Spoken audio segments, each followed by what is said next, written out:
sapa tunakuladi mpishi. Bora tushibe. Mwiko refu tunafungadi mshipi. Bora tupike. Kamba ya kuto unaweza gongewa. Hauna mbota na bado timing unatolewa. Bora mpishi jumpishi bora shaolewa. Easy bad niko easy ganji kitolewa. Inakuambia kwamba hivyo ndivyo tunavyoanza mpango mzima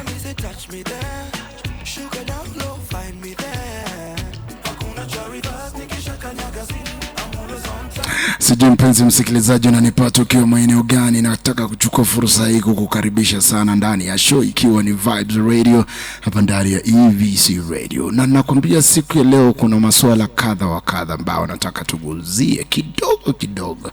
Unajua jinsi nchi yetu sasa inavyoenda, sijui tunaelekea wapi kweli. I really don't know what's happening, man. What's up? What is happening? Hebu mniambie what's up by the way.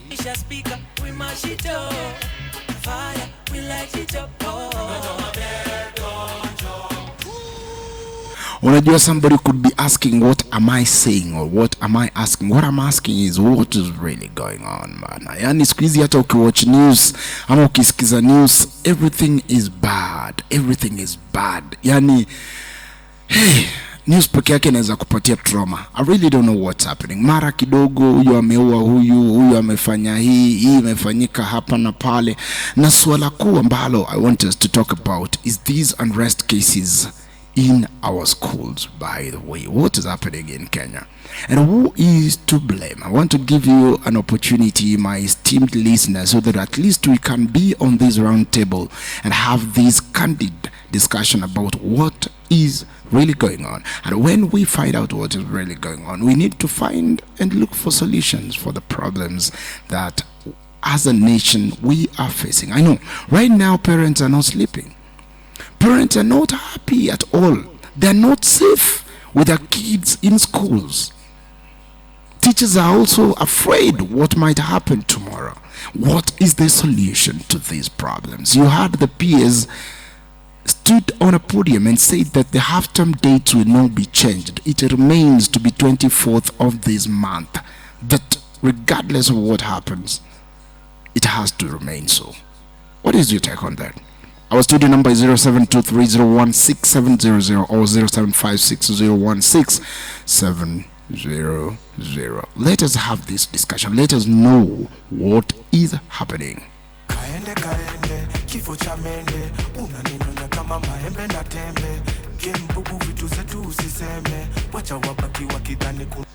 We have seen that at least 50 schools have had incidents of fire outbreaks and unrest cases have gone up by today, almost 100 schools. And the same problem that just began from a school in Nakuru, Utumishi Girls,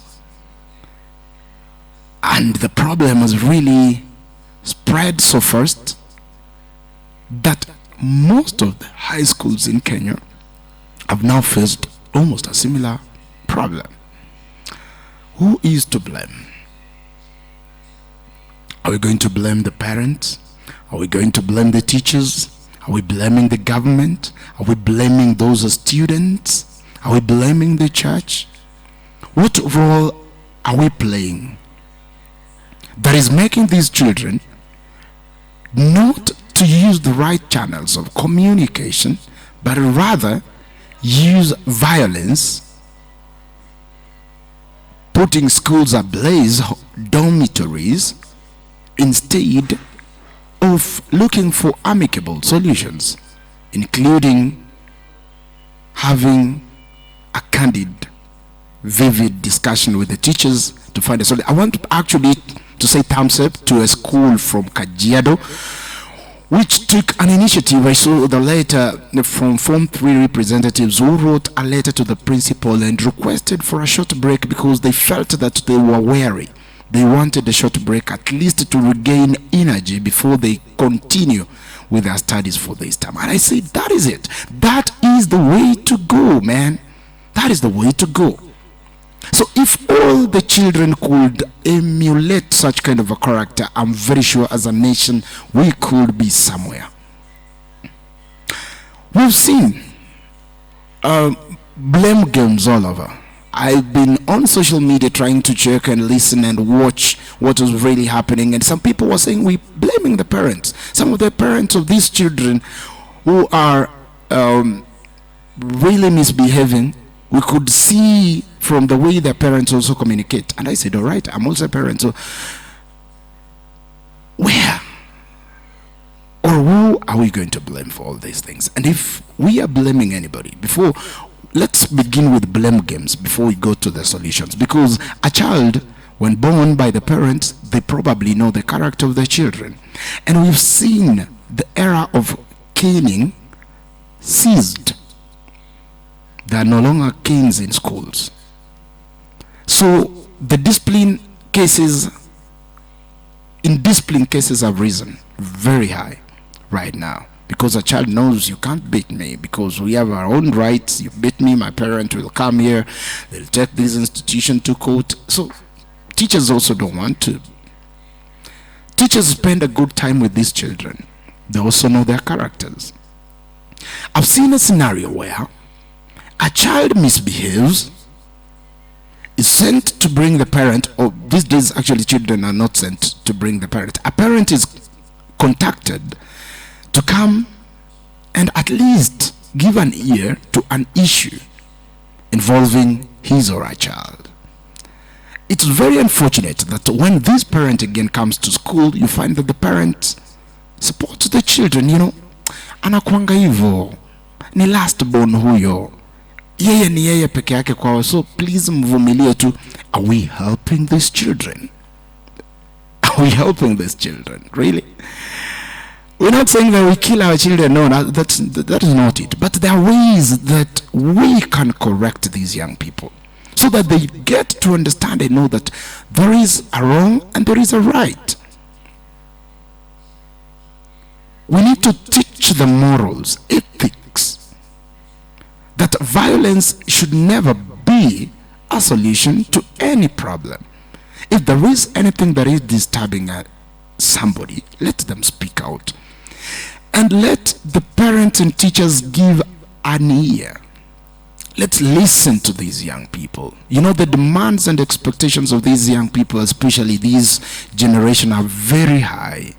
They think things are easy as they look like. So let's listen to them and let's give them a picture of real life, how things are. Sababu Mswahili alisema kwamba asiyefunzwa na mamaye atafunzwa na ulimwengu, na ulimwengu haufunzi watu vyema. Na ndio maana unaona kwamba siku hizi watu wana makasiriko. People are very angry out here, to the extent that you saw a very heartbreaking incident involving Nicole Sacco in Nairobi, where a conductor took the life of a young man because of a few coins that I know if people in that vehicle could have been human enough, they could have at least settled this cause. So people are angry, and they're turning that anger into incidences that even take people's lives. Where are we heading as a nation, as a people? What are we not doing right? Whom are we going to blame for all this mess? I want to call upon our parents, all the parents of children, be it they're in primary school, high schools, please. Kufunza kunaanza na mamaye ama ambaye ni mzazi, ambaye ni wewe tu, ambao unanitazama sasa hivi. Wafunze watoto wako nidhamu. Kitambo mtoto alikuwa ni wa society,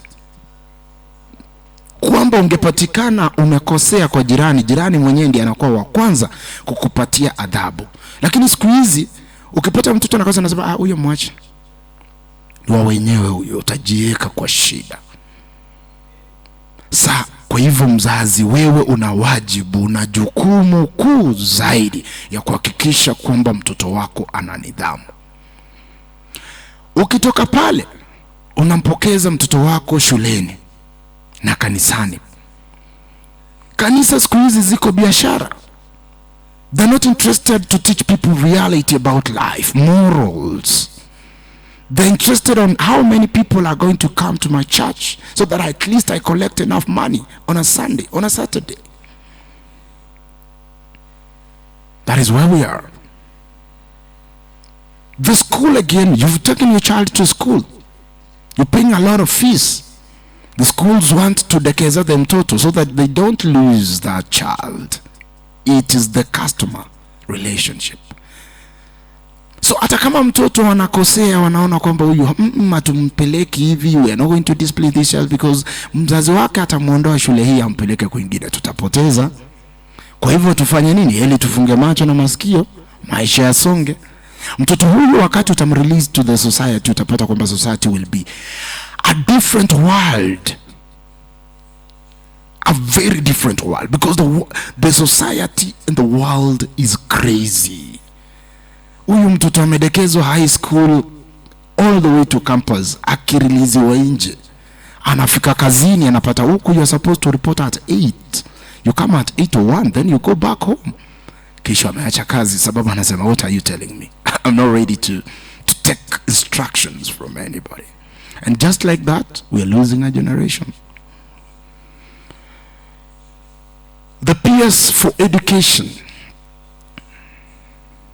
made utterances that left me thinking, what direction are we going again as a country? Somebody holding such a big office, giving conditions that children should be negotiated with when it comes to matters exams. Are we losing the education value in this country? Or what is happening?